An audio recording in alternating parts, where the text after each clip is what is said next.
Phone disconnected. Yo, what's up? Real brief, I wanted to talk about this is wild. So apparently in Texas, right, a young woman who goes by the name of Diamond Dallas took a picture, right?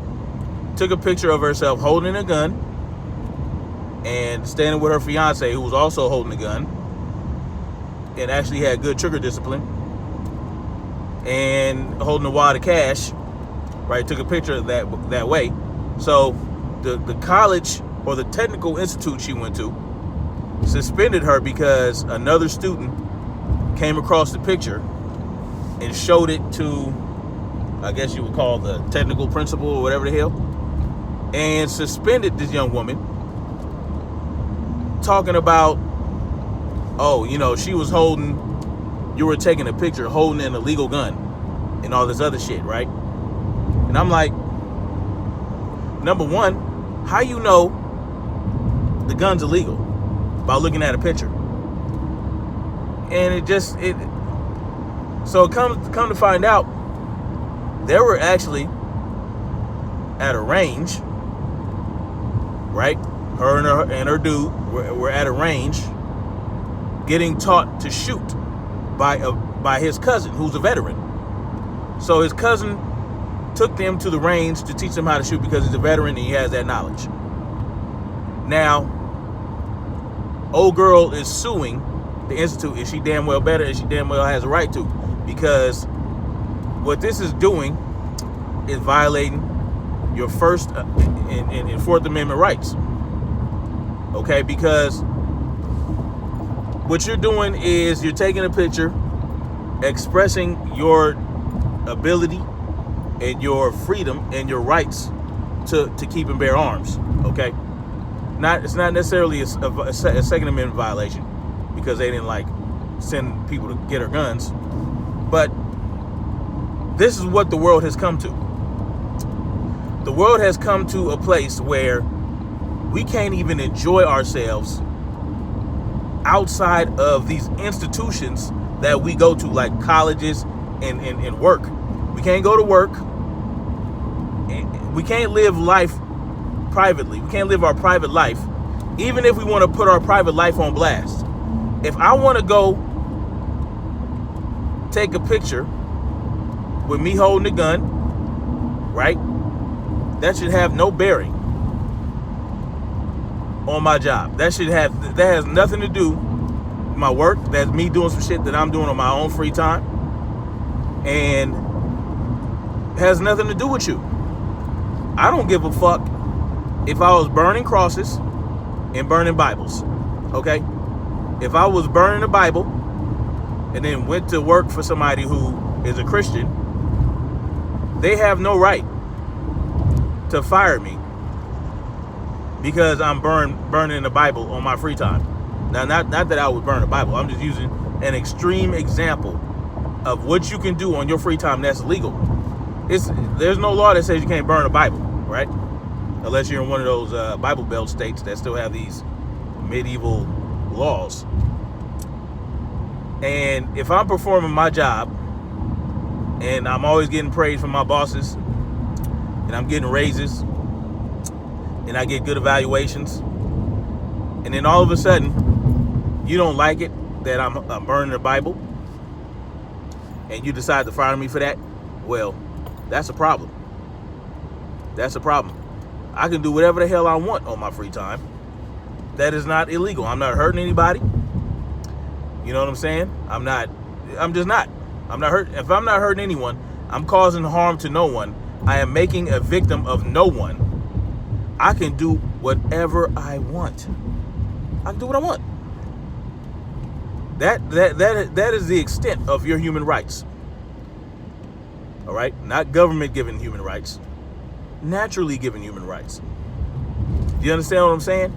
And this is why I have a problem when they censor hate speech. Okay? Because what it is it's a slippery slope.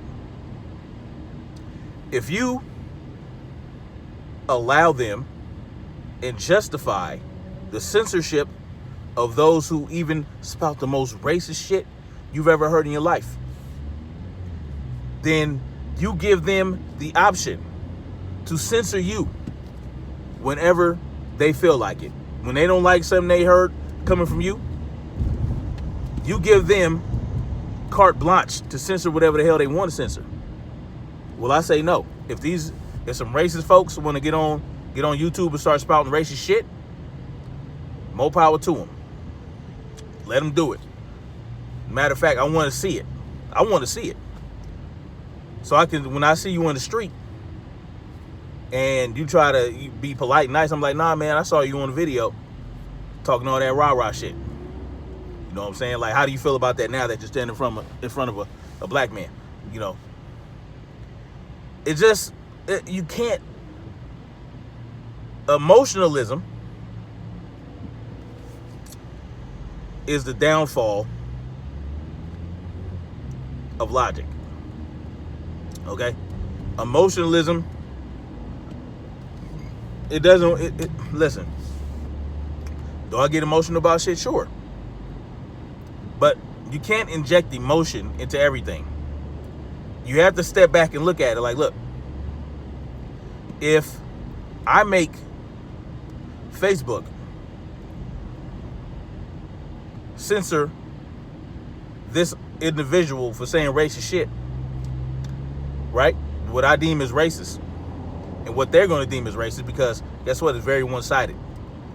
If I flag this person for saying racist shit, well, I'm opening myself up to being censored myself, to being flagged, to being put in Facebook jail, or to getting strikes from YouTube. We should all be able to say what we want without threatening anybody. You understand? Now, when you start threatening people, that's when it can be a problem. All right? There are lines, right? Of course, there are lines. You can't, you can't say fire in a movie theater, okay? You can't say shit like that, right? Just don't threaten anybody. There's no need for it. Because once you start making threats, no one can help you then. You have to be smart about using your free speech. Because guess what? Even free speech is not free. It's not free. People had to pay the price to help the government understand that, look, there is free speech. As a matter of fact, let me tell y'all something about the Constitution. When the Federalists decided that they wanted to bring about a constitution, bring about a central government to oversee all these states, right? The first draft of the Constitution did not include the Bill of Rights. And the Bill of Rights consists of the first 10 amendments in the Constitution. The first 10 amendments. That's what the Bill of Rights consists of. They didn't even want to put that in there. No. The states each had their own Bill of Rights. Right? Each state had its own Bill of Rights. And they said, we're not going to agree with this until we make sure that there's a Bill of Rights for the federal Constitution.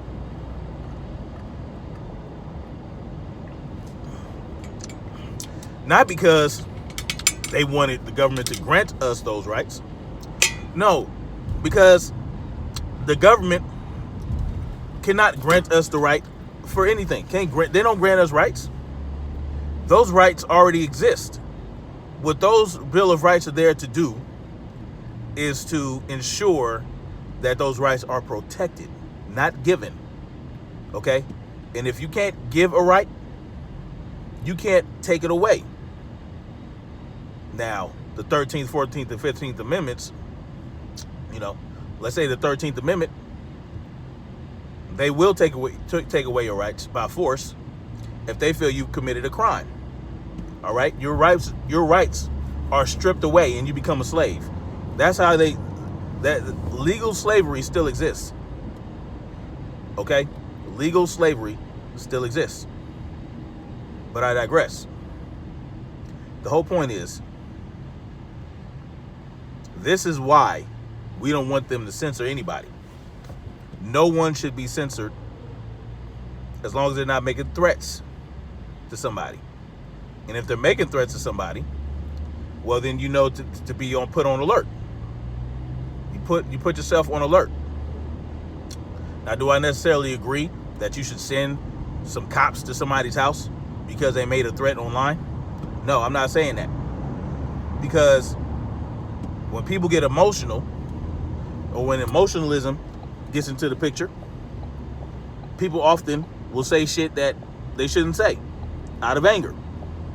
I've done it myself, not online necessarily. I've never made a threat online, but I have made, never mind. So anyway, y'all get what I'm saying. I don't even say you should send the cops to people's houses when they do make threats. You know? I say that you just watch. You stay alert. Because if you start doing that, what's to stop them from arresting you for making threats that you're not even making? Like, who's going to interpret what a threat is and isn't? Who's going to determine what a threat is? How do we choose? What's the definition of a threat? Slippery slope. We have to be careful with slippery slopes. You know who's going to interpret those threats? The powers that be, the order followers, the gang enforcers, the law enforcers. They're going to be the ones to determine and interpret, what a threat is. Just like with the Constitution itself. The Constitution is deliberately ambiguous, except for the first 10 amendments. That shit is not ambiguous. See, that's what they don't tell you. They tell you that the whole thing is a living document. It is to a degree, okay? It is to a degree. Like the Second Amendment, it says the right to keep and bear arms. Well, if they said the right to keep and bear muskets, you know, or the right to keep the right to keep and bear a particular rifle that was out back then. See, they knew that as time goes on, more type of firearms will be invented. There'll be an advancement in technology to improve firearms and things like that. You know what I'm saying? So that's why they said arms. That's why they didn't say keep and bear muskets. You know? So when people argue, oh, they had muskets back then. They didn't have no machine guns. Well, guess what? They also had cannons. All right? They had cannons. And they had some forms of artillery. Anyway, this woman was suspended from school indefinitely because she took a picture on her own time. The picture was not violent. It wasn't threatening. You know, she was pointing a gun at the camera. But so what? You know, so what? And this is the problem. You can't, see, look, my general foreman told me that, you know, we're talking about Facebook and shit like that, and what we be talking about on Facebook and this, that, and the third. And he was telling me that my boss, or the owner of the company, he said, trust me, he looks at everybody's Facebook account. And I was like, okay. I mean, so what? You know? And if you go to my Facebook account, and you go back years and years and years, you see that I've been on the shit I've been on for a long time. And so I have nothing to hide from any employer. If they have a problem with my commentary, you know, they can go on ahead and do what they got to do. But I tell you this, there's no reason to. And this is what it is. Like, it's my personal life. It's my shit. But at the same time, I understand that anybody can have access to my online accounts, and not my accounts, but to my social media accounts, to my Facebook. They can go to Instagram and see my shit and go to my timeline and all that stuff. I have nothing to hide, but at the same time, I know that I expose myself in that regard. Like, I put myself out there, but I still understand that shit. I put myself out there, but that's my personal shit. That's my life. If I come to work and I'm performing my job with the utmost efficiency, and I'm producing, and I'm getting shit done, it shouldn't matter. When I step off the job site, that's it. I step off the job site, the job site steps off me. But as, a foreman, I have a little bit more responsibility, and I might have to do a little paperwork after hours or something like that, or I might have to take the company car to get gas, a little shit like that. But I mean, it's part of it. It's part of the gig. Anyway, I'm gonna let y'all get back to it. And just remember, censorship in any form is not good. Being punished for what you're doing in your personal life by a school that you're attending or a job you're working is not good. And we have to understand that when we allow them to censor one group of people, that gives them carte blanche to censor everybody else as they deem fit, as they deem necessary. So anyway, hit that like button, share, and subscribe. And I'll come back at y'all later with another video. Peace.